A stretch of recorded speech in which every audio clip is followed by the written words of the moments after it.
14ই ফেব্রুয়ারি Valentine's day বা ভালোবাসা দিবস। গোটা বিশ্বের প্রেমিক যুগলের কাছে এটি একটি বিশেষ দিন।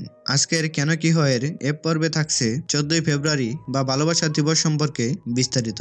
ভালোবাসা বা প্রেম একদিনে জাঁকজমক করে দেখানোর জিনিস নয়, বরং ভালোবাসা প্রত্যেক দিনের পাওনা হওয়া উচিত। তাও একতরফা ভালোবাসা নয়, বরং সকলের তরে প্রত্যেকের ভালোবাসা হওয়া উচিত, যে ভালোবাসায় ঈশ্বরের অনুগ্রহ থাকবে। আজকাল হয়তো আধুনিক প্রেমিক যুগল হয়তো এই সত্যি থেকে অনেক দূরে আছে। আসলে এই ভ্যালেন্টাইন্স ডে একজনের মৃত্যু দিবস হিসাবে পালিত হয়, সেটা হয়তো অনেকেই জানে না।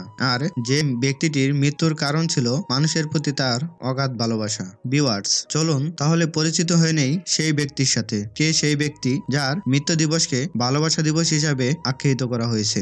যার স্মরণার্থে বা যার মৃত্যুকে শ্রদ্ধা জানাতে এই দিবসটি পালিত হয়, তার সম্পূর্ণ নাম ছিল ভ্যালেন্টাইন অব টার্নি, যিনি 226 খ্রিস্টাব্দে ইটালির টার্নি এলাকায় জন্মগ্রহণ করেন। ইটালিতে সেই সময় কারো ঠিকানা খুব সহজভাবে যাতে পাওয়া যায়, তার জন্য সকলের নামের সাথে তার এলাকার নাম যুক্ত করা হতো। এই ভ্যালেন্টাইন পরবর্তীকালে খ্রিস্ট ধর্ম প্রচারক হিসাবে যোগ দেন। তিনি একজন খ্রিস্টান পাদ্রী হবার পাশাপাশি একজন সুচিকিৎসকও ছিলেন। তার একজন সাধারণ খ্রিস্টান পাদ্রী থেকে সাধু বা সাইন্ট পদবি পাওয়ার বিষয় অনেকগুলো গল্প রয়েছে, তবে প্রত্যেক গল্পেই তার মানুষের প্রতি গভীর ভালোবাসার বিষয়টি উঠে এসেছে। ভিউয়ার্স, এখন আমি আলোচনা করব ভ্যালেন্টাইন ডে পালনের কারণ, তবে যে গল্পটি সবথেকে বেশি প্রচলিত সেটি বলছি। 3য় শতকের প্রথম দিকে রোমের শাসক হিসেবে রাজত্ব করতেন রাজা ক্লডিয়াস বা ক্লডিয়াস। তিনি ছিলেন প্যাগান ধর্মের চরম পৃষ্ঠপোষক, কিন্তু সে সময় খ্রিস্ট ধর্মের প্রভাব খুব দ্রুত হারে রোমের চারিদিকে ছড়িয়ে পড়তে শুরু করে।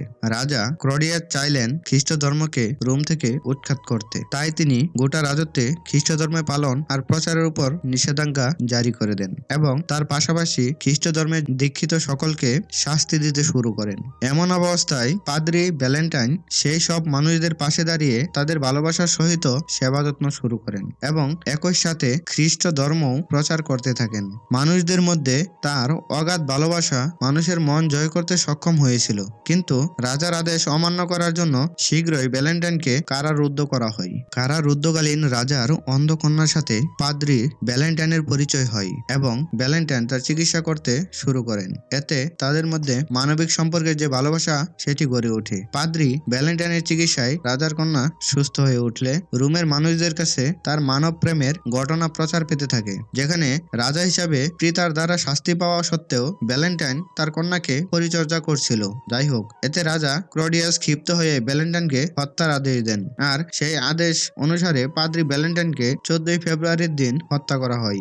আর সেজন্যই 14ই ফেব্রুয়ারি পাদ্রী ভ্যালেন্টাইনকে স্মরণ করার উদ্দেশ্যে এই দিনটিকে মানুষের প্রতি মানুষের ভালোবাসার দিন হিসাবে পালিত হয়ে থাকে। 496 খ্রিস্টাব্দে পোপ জেলিসিও প্রথম 14ই ফেব্রুয়ারি দিনটিকে পাদ্রীর ভ্যালেন্টাইনের নাম অনুসারে ভ্যালেন্টাইন দিবস হিসাবে পালনের আদেশ দেন। তবে একটা কথা জানিয়ে রাখি, এই দিনটিকে উৎসবের দিন হিসাবে প্রতিষ্ঠা করার পিছনে আরেকটি বিশেষ কারণ রয়েছে, কিন্তু সেই কথা অন্যদিন অন্য একটি ভিডিওতে আপনাদের মাঝে তুলে ধরব।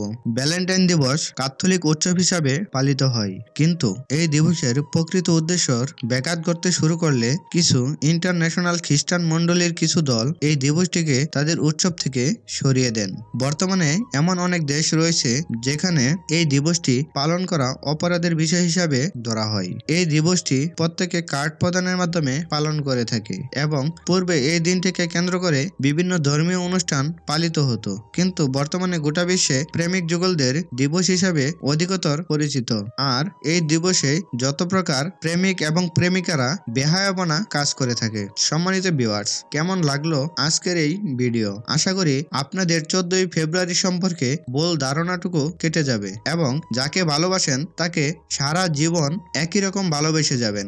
আর ভালোবাসা একদিনের জন্য নয়, সকলের ভালোবাসা সকলের প্রতি অটুট থাকুক, এই আশা ব্যক্ত করে শেষ করছি আজকের ভিডিও। সকলেই ভালো থাকবেন। Bye bye.